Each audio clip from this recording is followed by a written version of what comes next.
नमस्ते दर्शकवृन्द, यहाँहरूलाई स्वागत छ हाम्रो पहाडी लाइफ अब्रोड च्यानलमा। आज हामी बनाउन जाँदैछौँ कागतीको खट्टी मिठी अचार। कागतीको खट्टी मिठी अचार बनाउनको लागि मैले लिएकी छु 2 केजी कागती। अब म यो कागतीलाई राम्रोसँग धुनेछु।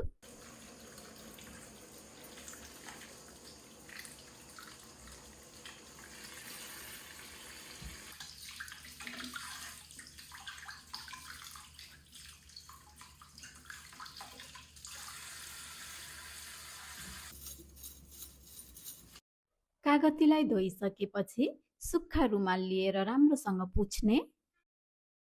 दर्शकवृन्द, कागतीको अचार स्वादिलो मात्र होइन, स्वास्थ्यका लागि पनि फाइदाजनक हुन्छ। यसमा प्रशस्त भिटामिन सी पाइन्छ, जसले रोग प्रतिरोधात्मक क्षमता बढाउन मद्दत गर्छ। मैले कागतीलाई यत्तिको मसिनो पिस बनाएर काटेँ।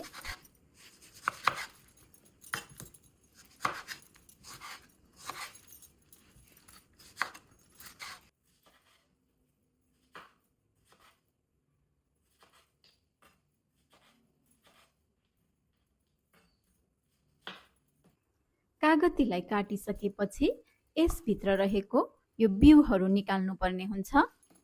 बिउ निकालिसकेपछि म अब यो कागतीलाई डब्बाभित्र राख्न जाँदैछु।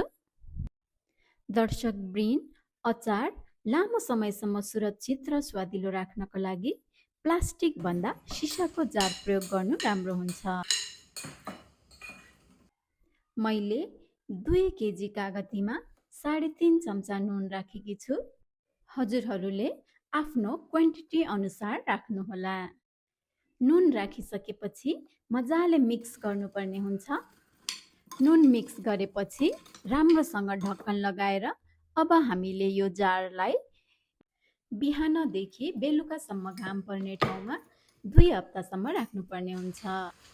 अचार बनाउने समयमा घाम चाहिने, तर आज भने पानी नै परिरह्यो। घाममा राखेको कागतीलाई बेला बेलामा चलाउनु पर्छ। दर्शकवृन्द, 2 हप्ता भइसक्यो। अब मैले यो घाममा राखेको कागतीलाई भित्र ल्याएँ। अब मैले अचारको लागि मसाला बनाउन जाँदैछु। मैले यसमा राखेँ 1 चम्चा जिरा, 1 चम्चा धनियाँ, 1 चम्चा मेथी, 1 चम्चा टिमुर।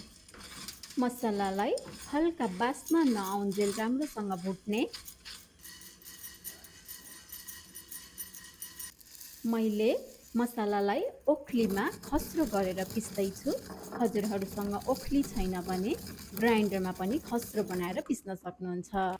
दर्शकवृन्द, मैले यो कागतीलाई घाममा राख्दा 1 दिन 2 दिन बिराएर चलाइरहेकी थिएँ, त्यसैले एकदम राम्रोसँग गलिसकेको रहेछ।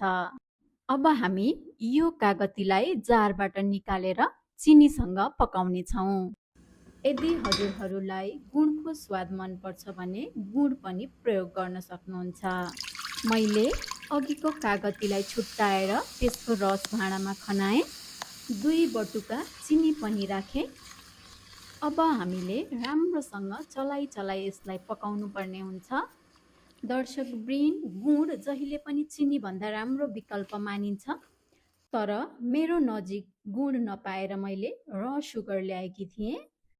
10 मिनेटसम्म चिनी र कागतीको रसलाई पकाएपछि अब म राख्न जाँदैछु अघि हामीले कुटेर राखेको मसाला। अब म राख्दैछु कुटेर राखेको खुर्सानी।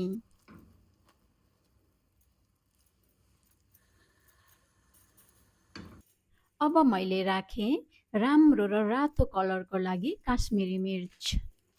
सबै मसाला राखेर राम्रोसँग चलाएपछि अब मैले राख्दैछु कागती।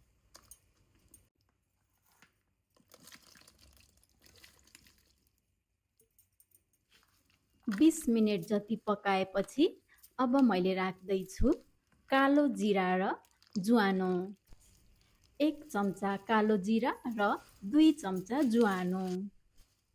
दर्शकवृन्द, ज्वानोले पाचन प्रक्रियालाई सहयोग गर्छ, पेट फुल्ने र अपचको समस्या पनि कम गर्छ। साथै यसले अचारको स्वाद र सुगन्धलाई पनि अझै राम्रो बनाउँछ। हाम्रो खट्टी मिठी अचार पनि तयार भइसक्यो। अब हामीले यसलाई बाहिर निकालेर एकछिन सेलाउन र जम्न दिनेछौँ। दर्शकवृन्द, हाम्रो अचार पनि तयार भइसक्यो। देख्दै खाउँ खाउँ लाग्ने स्वादिलो बनेको छ। अब यसलाई हामी सुक्खा जारमा राख्दैछौँ। अब यो अचार हामी आजबाट नै खान सक्छौँ। अचार निकाल्दा जहिले पनि सुक्खा चम्चाले निकाल्नुहोला। आशा छ हजुरहरूलाई यो भिडियो मन पर्यो होला। यदि भिडियो मन परेमा लाइक, कमेन्ट र सब्सक्राइब गर्न नबिर्सनुहोला। Thank you for watching.